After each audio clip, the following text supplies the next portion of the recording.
definitely coming this way. Pieces of it are shooting off. There is no doubt about it. This is weird. In December 1980, Air Force officials thought they saw an airplane crash in the forest. When they went to investigate, what they found shattered their concept of reality and changed their lives forever. I'm thinking the whole time, nobody's going to believe what we're telling them. The Rendlesham Forest incident is one of the best documented UFO events in the world, and the evidence collected is absolutely frightening. Are we alone, Colonel? They're definitely not. Welcome to the basement office.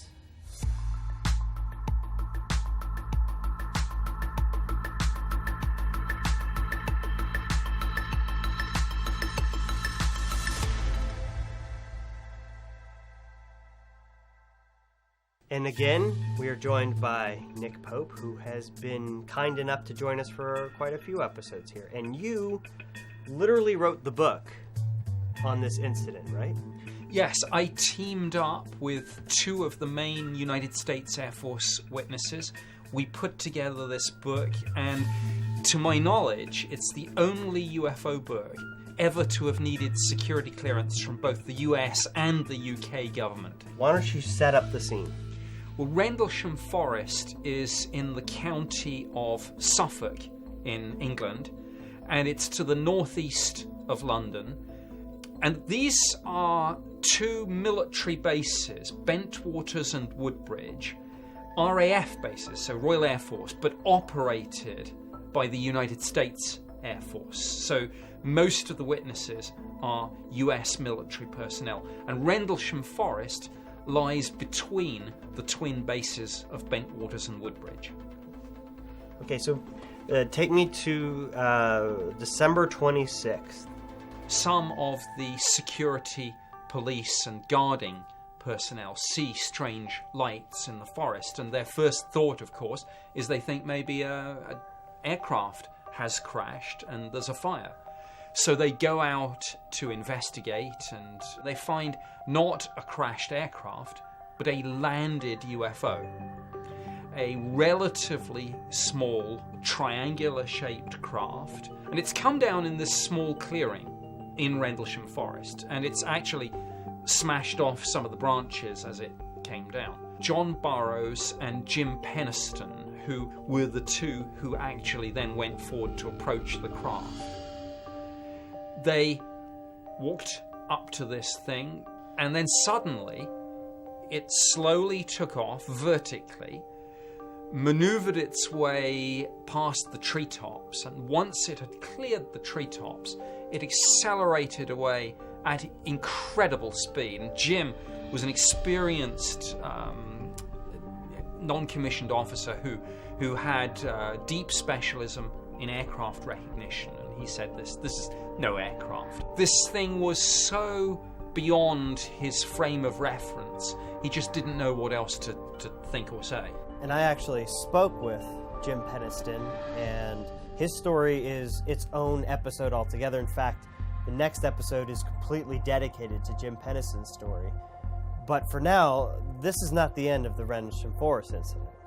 There's a Christmas party 2 nights later. What happens then? The doors burst open. A young officer comes up to the base commander and the deputy base commander and says, "Sir, it's back." And they are told the UFO has returned. So the deputy base commander is Lieutenant Colonel Charles Holt. He is an absolutely by-the-book guy. He has heard the rumors about the UFO from the first night. He is not impressed with this. He's like, I'm going to go out there, I'm going to put a team together, we're going to go out and we're going to debunk this nonsense so that everyone can get on with their jobs. Well, he goes out and he is not able to debunk it because he himself, the deputy base commander, witnesses the UFO.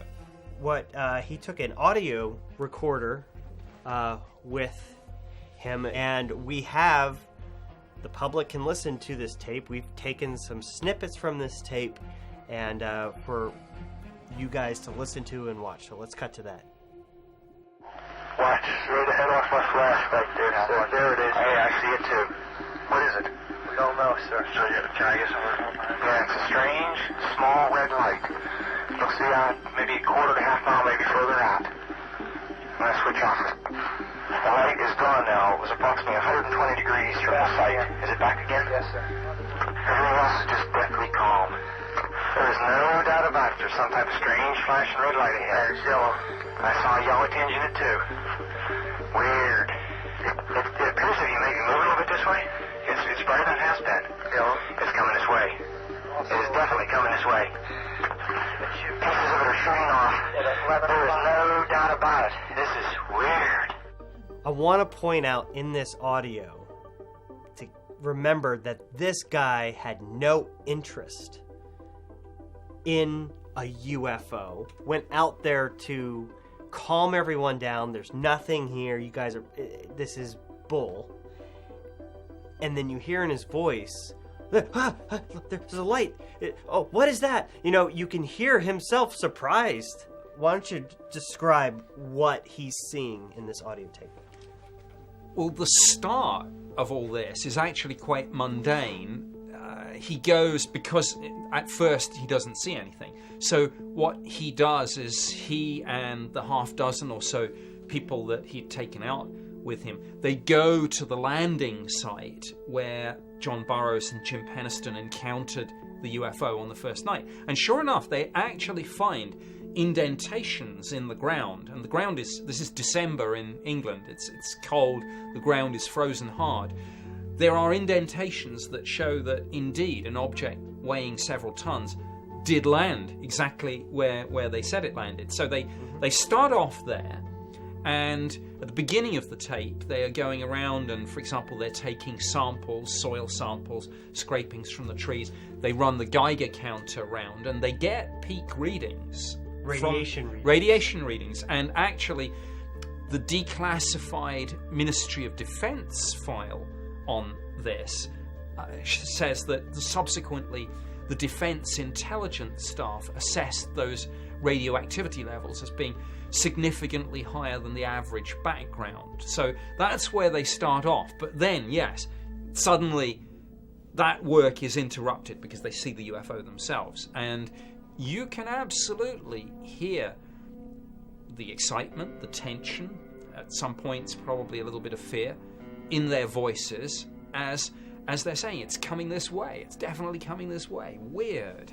And it is extraordinary. I mean, some people say, why did Colonel Holt make this recording? Is it genuine? Absolutely. I've interviewed all the witnesses. I know Colonel Holt very well. Actually, it was his custom and practice to take with him this handheld cassette recorder on his rounds so that he could document his observations and thoughts. I mean, it was just the way he did business. Yes, and I actually had a chance to interview him via Skype about why the tape recorder, what he saw that night, and it's pretty amazing. Why don't we cut to that? We went out into the forest. I carried a tape recorder almost everywhere I went, and we find these 3 indentations. Then it gets very puzzling because we're getting radiation readings that are higher than background. Not dangerous, but much higher, especially in the indentations and on the side of the trees facing the 3 indentations. I'm very puzzled about this, but I thought, oh, there's got to be some kind of explanation for this. And while we're doing that, one of the party persons with me says, look over there. There's this reddish orange glowing object. It's sort of oval in shape, like a large basketball or beach ball. It has a dark center, and it's moving. Okay, we're looking at the thing. We're probably about 200 to 300 yards away. It looks like an eye winking at you. It's still moving from side to side. And when you put the star scope on it, it sort of has a hollow center, a dark center. It's like the pupil of an eye looking at you and winking. And the flash is so bright to the star scope that it almost burns your eye. It did. It looked like the dark center would just look like it was blinking off and on. We're watching it for a few minutes. It comes into the forest. It had been out in the farmer's field beyond us. We see it in the forest. It moves through the trees, avoiding trees. It doesn't touch any trees, bobbing up and down and moving through the trees. So I said, let's try and approach it. So we try and approach it, and it recedes. It goes back out into the farmer's field. And the ones in the north are moving. One's moving away from us.